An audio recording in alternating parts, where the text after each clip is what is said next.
I'm very fortunate to be here. I feel so fortunate. I've been so impressed by the kindness expressed to me. I called my wife, Leslie, and I said, you know, there's so many good people trying to do so much good.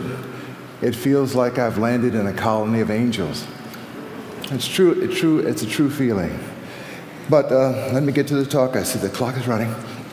I'm a public school teacher, and I just want to share a story. My superintendent, her name is Pam Moran in Albemarle County, Virginia, the foothills of the Blue Ridge Mountains.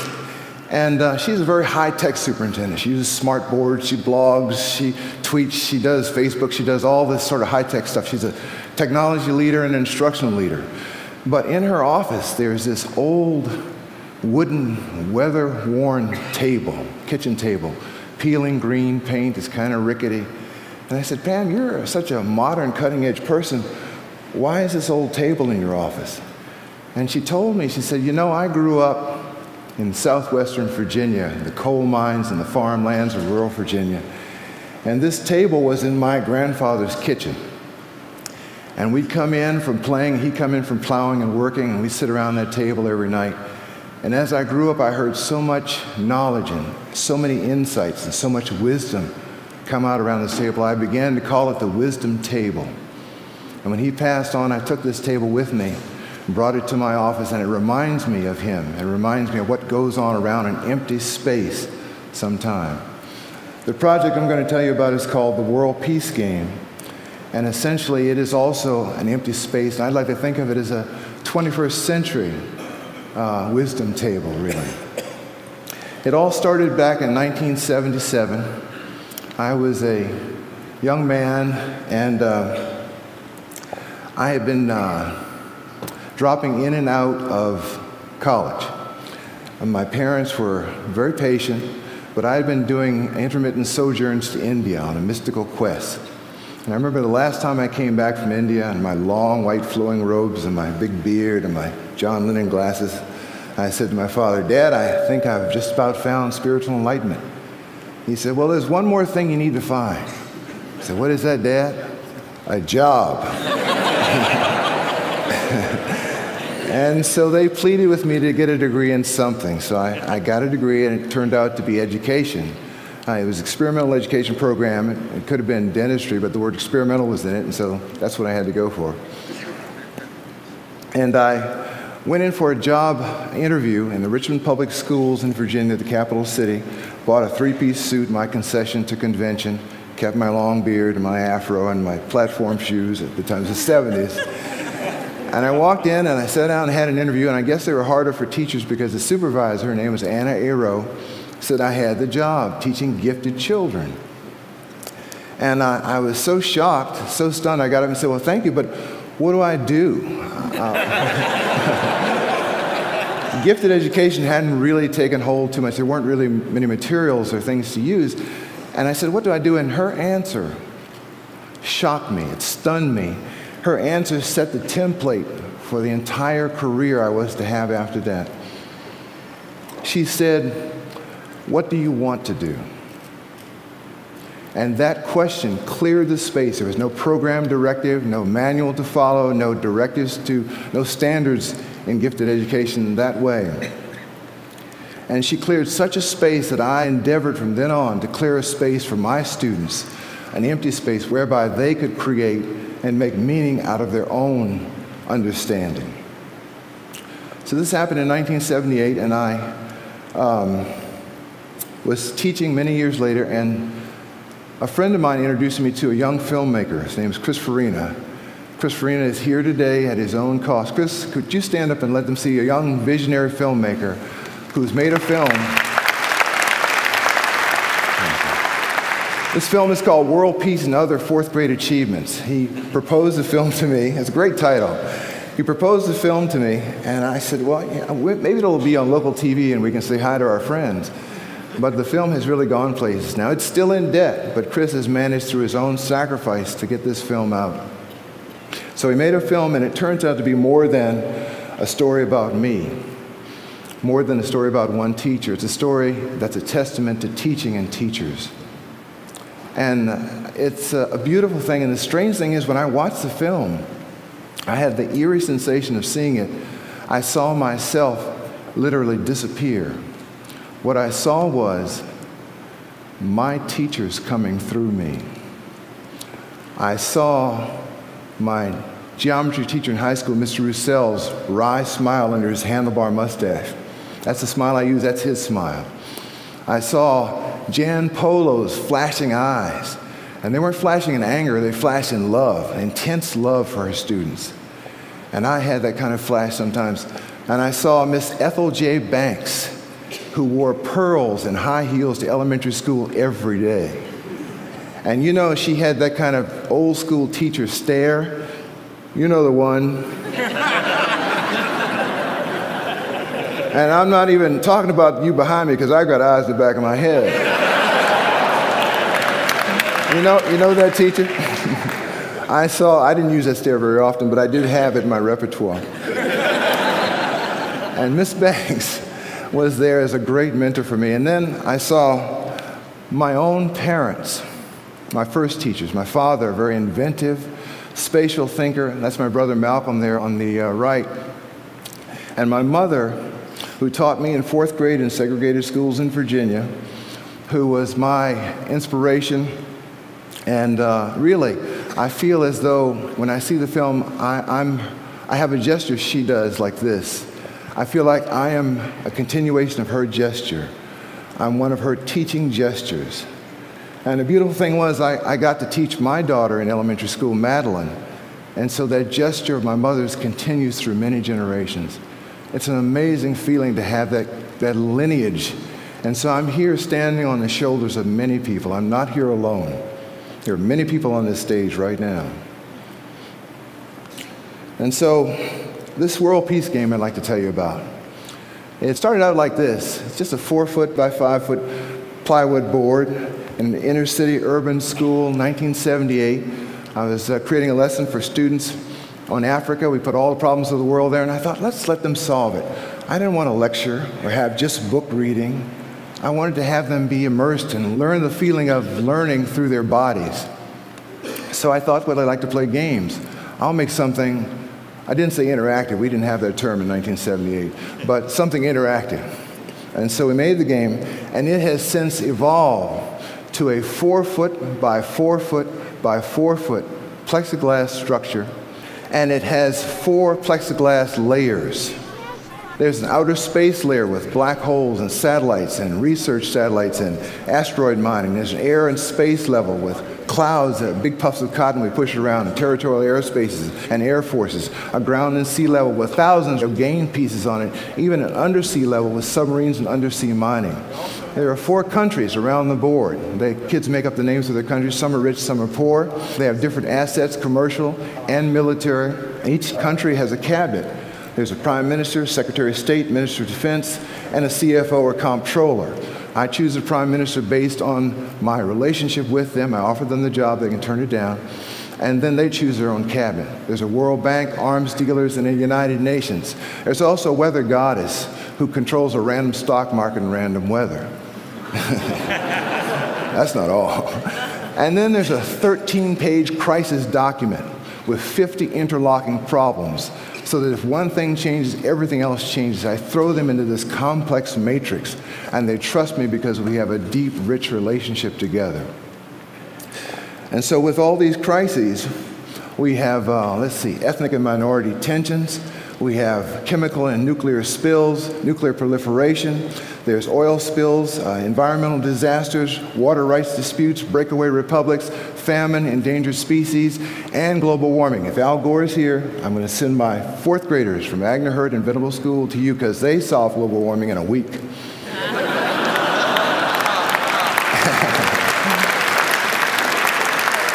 And they've done it several times, too. So I also have in the game a saboteur. Some child, it's basically a troublemaker. And I have my troublemaker put to use because they, on the surface, are trying to save the world in their position in the game, but they're also trying to undermine everything in the game.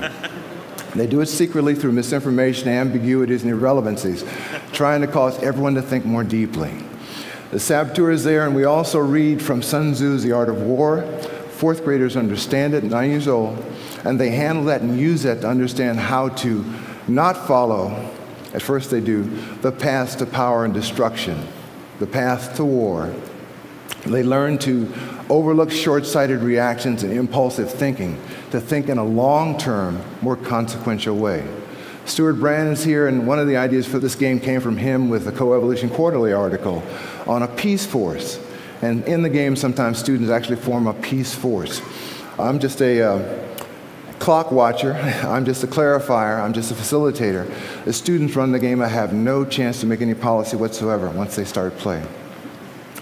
So I'll just share with you. The World Peace game is serious. You're actually getting taught something and how to take care of the world. See, Mr. Hunter is doing that because he says his time has messed up a lot. And he's trying to tell us how to fix that problem.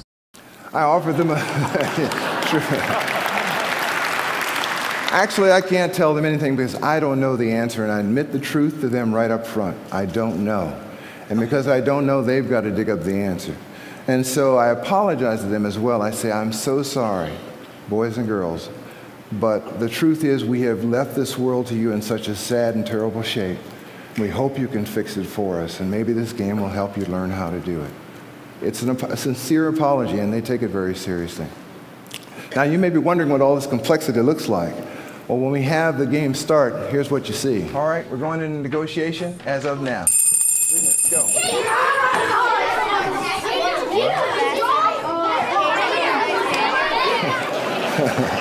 My question to you is, who's in charge of that classroom? It's a serious question. Who is really in charge? I've learned to cede control of the classroom over to the students over time. There's a trust and an understanding and a dedication to an ideal that I simply don't have to do what I thought I had to do as a beginning teacher, control every conversation and response in the classroom. It's impossible. Their collective wisdom is much greater than mine, and I admit it to them openly. So I'll just share with you some stories very quickly of some magical things that have happened. In this game, we had a little girl, and she was the defense minister of the poorest nation. And defense minister, she had a tank corps and an air force and so forth.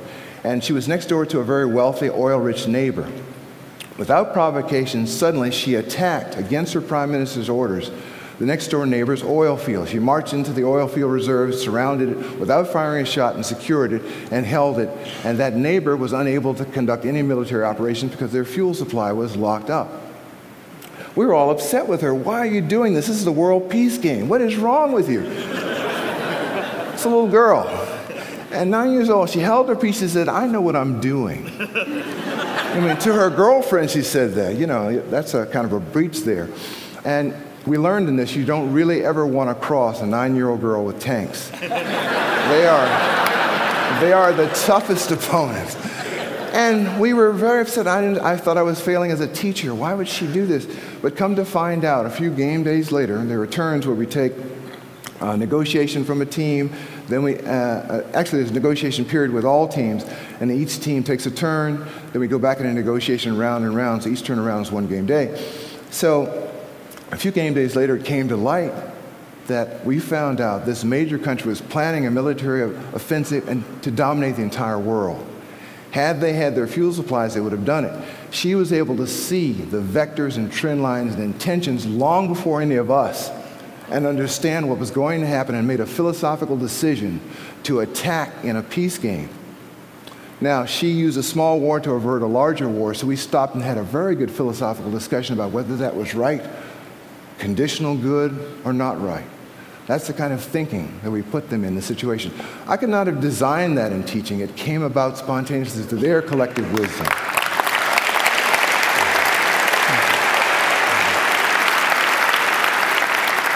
Another example, a beautiful thing happened. We have a letter in the game. If you were a military commander and you wage troops, the little plastic toys on the board, and you lose them, I put in a letter. You have to write a letter to their parents, the fictional parents of your fictional troops, explaining what happened and offering your condolences. So you have a little bit more thought before you commit to combat, you know? And so we had this situation come up last summer, actually, at Agner Hurt School in Albemarle County. And one of our military commanders got up to read that letter, and one of the kids said, Mr. Hunter, let's ask, there's a parent over there. There was a parent visiting that day, just sitting in the back of the room. Let's ask that mom to read the letter. It'll be more realer if she reads it. So we did. We asked her, and she gamely picked up the letter. Sure. She started reading. She read one sentence. She read two sentences. By the third sentence, she was in tears. I was in tears. Everybody understood that when we lose somebody, the winners are not gloating. We all lose. And it was an amazing occurrence, an amazing understanding. I'll show you what my friend David says about this. He'd been in many battles. We've really had enough of people attacking. I mean, we've been lucky. I mean, the time, now I'm feeling really weird because I'm living what Sun Tzu said 1 week. 1 week he said, those who go into battle and win and will want to go back, and those who lose in battle will want to go back and win. And so I've been winning battles, so I'm sort of going into battles, more battles. And I think it's sort of weird to be living what Sun Tzu said. I get chills every time I see that. That's the kind of engagement you want to have happen. And I can't design that, I can't plan that, and I can't even test that. But it's self-evident assessment. We know that's an authentic assessment of learning. You know, we have a lot of data, but I think sometimes we go beyond data with the real truth of what's going on. So I'll just share a third story. This is about my friend Brennan. We had played the game one session after school for many weeks, about 7 weeks. And we had essentially solved all 50 of the interlocking crises. The way the game is won is all 50 problems have to be solved. And every country's asset value has to be increased above its starting point. Some are poor, some are wealthy, there are billions. A World Bank president was a third grader one time. He said, how many zeros in a trillion? I got to calculate that right away. But he was setting fiscal policy in that game for high school players who were playing with him. So the team that was the poorest had gotten even poorer. There was no way they could win, and we were approaching 4 o'clock, our cutoff time. There was about a minute left. And despair just settled over the room. I thought, I'm failing as a teacher. I should have gotten it so they could have won. I should have brought them to they shouldn't be failing like this. I've failed them. And I was just feeling so sad and dejected. And suddenly, Brendan walked over to my chair and he grabbed the bell I rang to signal a change or reconvening of cabinets. He ran back to his seat, rang the bell. Everybody ran to his chair. There was screaming. There was yelling, waving of their dossiers. They get these dossiers full of secret documents. They were gesticulating. They were running around. I didn't know what they were doing. I'd lost control of my classroom. Principal walks in, I'm out of a job. The parents are looking in the window. And Brennan runs back to his seat. Everybody runs back to their seat. He rings the bell again. He says, we have, and there's 12 seconds left on the clock. We have all nations pooled all our funds together, and we've got $600 billion. We're going to offer as a donation to this poor country, and if they accept it, it'll raise their asset value, and they can win the game. Will you accept it? And there are 3 seconds left on the clock. Everybody looks at this prime minister of that country, and he says, yes. And the game is won. Spontaneous compassion that could not be planned for, that was unexpected and unpredictable. Every game we play is different. Some games are more about social issues, some are more about economic issues, some games are more about warfare. But I don't try and deny them that reality of being human. I allow them to go there and through their own experience learn in a bloodless way how not to do what they consider to be the wrong thing, and they find out what is right their own way, their own selves. And so in this game, I've learned so much from it, but I would say that if only they could pick up a critical thinking tool or a creative thinking tool from this game and leverage something good for the world, they may save us all. If only. And on behalf of all of my teachers on whose shoulders I'm standing, thank you. Thank you.